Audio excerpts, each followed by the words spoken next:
छठी मैया की जय। संतान की दीर्घ आयु के लिए छठी मैया का व्रत किया जाता है। आज मैं आपको छठी मैया की कहानी सुनाने जा रही हूँ। एक बूढ़ी माई अपने बेटे और बहू और पोते के साथ रहती थी। बूढ़ी माई के घर में किसी भी चीज़ की कमी नहीं थी। वह छठ माता की परम भक्त थी तथा हर साल छठ का व्रत बड़ी श्रद्धा और भक्ति भाव से क्या करती थी। वही बूढ़ी अम्मा की बहू आधुनिक विचार सोच वाली थी। पूजा पाठ में उनका कोई विश्वास नहीं था। जब वो कार्तिक मास की शुक्ल पक्ष की चतुर्दशी आई तो बूढ़ी माँ बहुत खुश हुई और क्योंकि आज से छठ के 4 दिवस त्योहार शुरू हो रहा था। अम्मा ने घर की साफ सफाई में लग गई। उसने अपने बेटे को आम की लकड़ी तथा पूजा की सभी सामग्री लाने के लिए बाजार भेज दिया। अम्मा ने अपने बेटे की सलामती के लिए छठ का व्रत किया।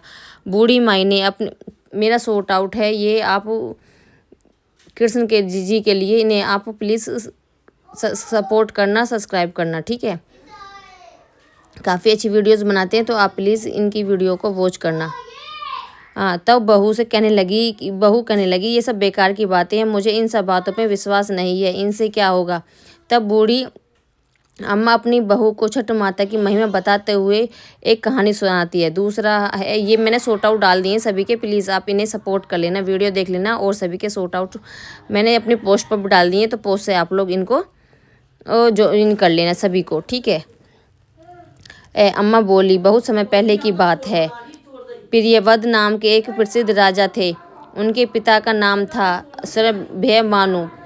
प्रियवधु बहुत सदाचारी और धार्मिक प्रवृत्ति के थे। मनुष्य विवाह में कई वर्षों के बाद भी जब कोई संतान नहीं हुई तो तब मुनि की कश्यप ने उन्हें पुत्र यज्ञ करने की सलाह दी। राजा के ने विधि विधान से यज्ञ किया। यज्ञ के प्रभाव से उनकी पत्नी को बहुत ही सुंदर पुत्र पैदा हुआ, लेकिन पुत्र जो पैदा हुआ था वो मरा हुआ पैदा हुआ। उस मरे हुए बच्चे को लेकर वह शमशान में ले गए। एकांत में बैठकर अपनी छाती से लिपट कर बुलक बुलक कर रोने लगे। इतने में ही वहाँ एक दिव्य विमान दिखाई दिया। वह बहुत ही चमकदार और बहुत ही रत्नों भरा विमान था। उसमें बैठी हुई थी मन मोहने वाली एक परम सुंदरी देवी को देखकर राजा ने कहा, देवी की देखकर राजा को बालक को भूमि पर रख दिया और बड़े आदर से देवी से प्रार्थना की। वह माता स्कंदा माता भगवान की प्रिय पत्नी षष्ठी देवी थी। उनका शांत विग्रह गृह कालीन सूर्य के समान चमक रहा था। उन्हें प्रसन्नता देखकर राजा ने पूछा कि देवी आप कौन हो। राजा प्रेम की बात सुनकर देवी ने उनसे कहा, राजन भगवती मूल प्रवृत्ति के छठे अंश की प्रकट हुई हूँ, छठी देवी हूँ। इस संसार में छठ आपके नाम से प्रसिद्ध है। छठ माता ने उस बालक को उठा दिया, अपने प्रभाव और तेजी से उसको जीवित कर दिया और जब राजा ने और माता उसे अपने साथ लेके जाने लगी। उस बालक को राजा भी उस बच्चे को देखते रह गए। छठ माता उस बालक को लेकर आकाश में जाने लगी। यह देखकर राजा के कंठ, हंस और तल सब सूख गए। उन्होंने माता से स्तुति की। माता प्रसन्न हुई। तब उन्होंने कहा, सूर्य उदय हुआ, जल तथा वायु की पूजा करो और स्वयं भी करो। प्रगति की आराधना से तुम समस्त संसार वर्ष में सुख, स्वस्थ और निरोगी रहोगे। आखिरी होने तक राजा ने सूर्य, उषा, जल, वायु और छठ माता का व्रत किया और वो पूजा की, जिससे प्रसन्न होकर छठ माता ने राजा को उसका पुत्र दे दिया। तब से कातर शुक्ल पक्ष की सूर्य, उषा, प्राकृतिक जलवायु और षष्ठी मैया की छठ मैया की पूजा की जाने लगी। तभी बूढ़ी माई ने अम्मा की बहू उन्हें कहा, बेटी छठ माँ की महिमा तो ऐसी है कि स्वयं भगवान तो श्री राम माता सीता ने भी छठ का व्रत करके भगवान सूर्य देव का आशीर्वाद प्राप्त किया था। महाभारत काल में दानवीर कर्ण और पांडव भी छठ का व्रत किया करते थे। यह सुनकर वह आधुनिक युग वाली बहू बोली, यह सब बेकार की बातें हैं, इन पर विश्वास नहीं करती। तब बूढ़ी अम्मा छठ माता से क्षमा मांगने लगी और बहू को फिर से समझाने लगी, ओ बेटी, हजारों सालों से चली आ रही है इस परंपरा का मजाक मत उड़ाओ। तथा तुम भी मेरे पोते की दीर्घ आयु के लिए छठी माता का पूजन करो। तब वह बूढ़ी अम्मा की बातों को अनसुना करके वहाँ से चली गई। अम्मा ने बड़ी श्रद्धा के साथ नहाए खाए का दिन किया और उधर बहू ने पूरा दिन घर के बाहर मौज मस्ती की। अगले दिन छठ के पर्व का दूसरा दिन कार्तिक मास की शुक्ल पक्ष की पंचमी आई, जिसने खरना या लोहा के नाम से जाना जाता है। संध्या काल में जब वे अपनी बहू को खीर रोटी का प्रसाद दिया तो फिर बहू ने कहा, माँ इतना कठिन निर्जला व्रत क्यों कर रही हो, अपने शरीर को कष्ट क्यों दे रही हो, इनका तुम्हें क्या फायदा होगा। यह सुनकर बूढ़ी माई ने फिर से बहू को छठ मनी की महिमा सुनाने लगी। बहू ने उन सभी की बातों को अनसुना कर दिया और अपने कमरे में जाकर सो गई। वैसे तो बूढ़ी अम्मा कई सालों से अपनी बहू को छठ माता की महिमा बताने की कोशिश कर रही थी, पर हर साल उनकी बहू इसी प्रकार अनसुना कर देती थी। परंतु इस बार ना जाने क्यों अम्मा का दिल बहुत घबरा रहा था और वह बार बार छठ माता से प्रार्थना कर रही थी, माँ बच्ची नादान है, इसे एक सेट करना है, या अपनी महिमा को नहीं, आपकी महिमा को नहीं जानती है, माँ इसे क्षमा करना। अगले दिन कार्तिक मास की शक्ति क्षीण सब लोग पूजा की तैयारी में जुटे, परंतु बहू अपने कमरे में सो रही थी। बहुत देर से उठी और उठकर बहू के पास खड़े हुए अपने बेटे को उठाना चाहा। तब बेटे ने जवाब नहीं दिया तो यह देखकर बहुत घबरा गई और भागी भागी अपने पति और सास के पास गई। उन्होंने यह सब बताया। बहुत ही सुनी बूढ़ी अम्मा और उनके बेटा दौड़े दौड़े कमरे में आ गए और उस बच्चे को जगाने की कोशिश की, परंतु वह नहीं जगा।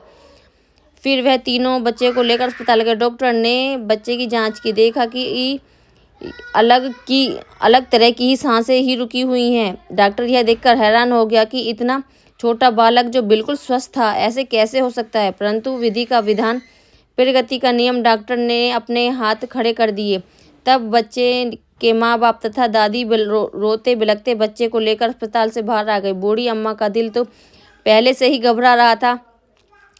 पोते के साथ चले जाने पर अम्मा की जुबान पर केवल यही सब थे, हे छठ माता क्षमा कर दो, मेरे पोते के शरीर में सांस वापस भर दो, तुम तो पुत्र देने वाली हो, उनका पालन पोषण करने वाली हो, तुम तो सबसे पहले सबके प्राण, समय से पहले उनके प्राण कैसे ले सकती हो। यदि हमने कोई भूल हुई हो तो हमें क्षमा कर दो, माँ क्षमा कर दो।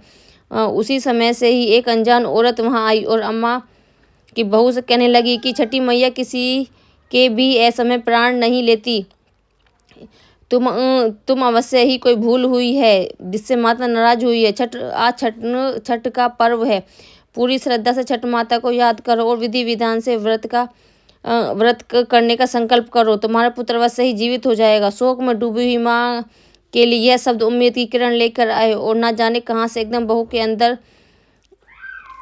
के आंखें बंद कर छठ माता को याद किया और पूरी विधि विधान से व्रत करने का संकल्प किया। जैसे ही बहू अपनी आंखें खोलती है तो उसने देखा उसका बच्चा आंखें खोलकर हंस रहा था।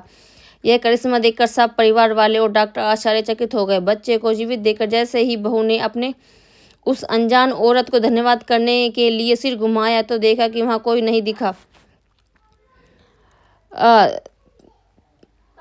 वहाँ कोई नहीं दिखा तो वह समझ गई वह छठ मैया ही थी जो स्वयं इस व्रत की महिमा और ज्ञान का कराने आई थी।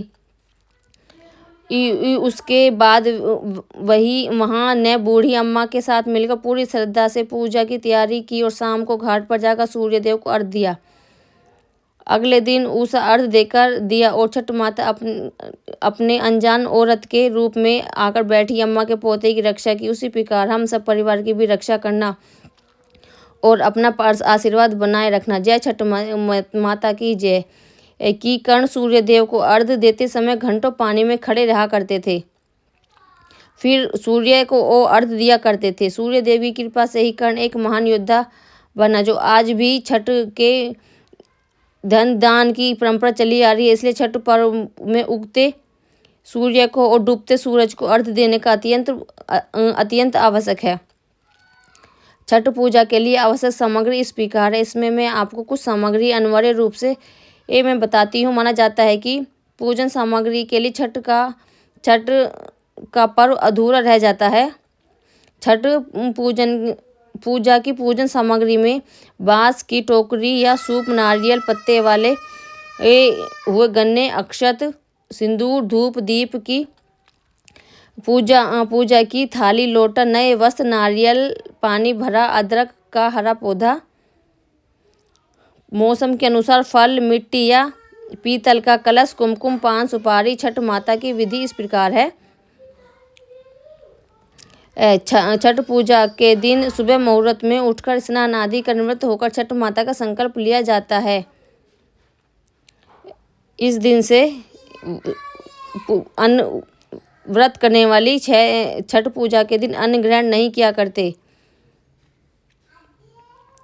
छठ के पहले दिन संध्याकाल अर्घ्य दिया जाता है। डूबते सूरज को जल देते हैं। दूसरे दिन सूरज से पहले ही छठ घाट पर पहुंच जाते ताकि आगे भी सूर्य देव को आगे जल दे। इस दिन भगवान सूर्य को अर्घ्य देकर बांस या पीपल की टोकरी या सूप का प्रयोग किया जाता है। ऐसे में बांस या पीपल की टोकरी इस्तेमाल करते हुए सूर्यदेव को अर्घ्य दिया जाता है। छठ पूजा का इस्तेमाल किया जाता है जैसे मौसमी फल, फूल, गन्ने, पकवान इत्यादि सभी सामग्रियों को सजाया जाता है और टोकरी पर सिंदूर लगाते हैं। सूर्यदेव को अर्घ्य देते समय टोकरी के समीप पूजन सामग्री होना बेहद आवश्यक है। पूरे परिवार के साथ दिन रात निर्जला व्रत रख अगले दिन सूर्य को उगते हुए जल अर्पित किया जाता है। उसके बाद में ही सभी मनोकामनाएं पूरी करते हैं। ओम सूर्य भास्करम नमः, ओम आदित्य नमः, इस मंत्र का जाप करते हुए छठ पूजा की जाती है। अगर आपको मेरी ये वीडियो अच्छी लगती है तो प्लीज़ आप लोग लाइक करें, शेयर करें, सब्सक्राइब करें। छठ मैया की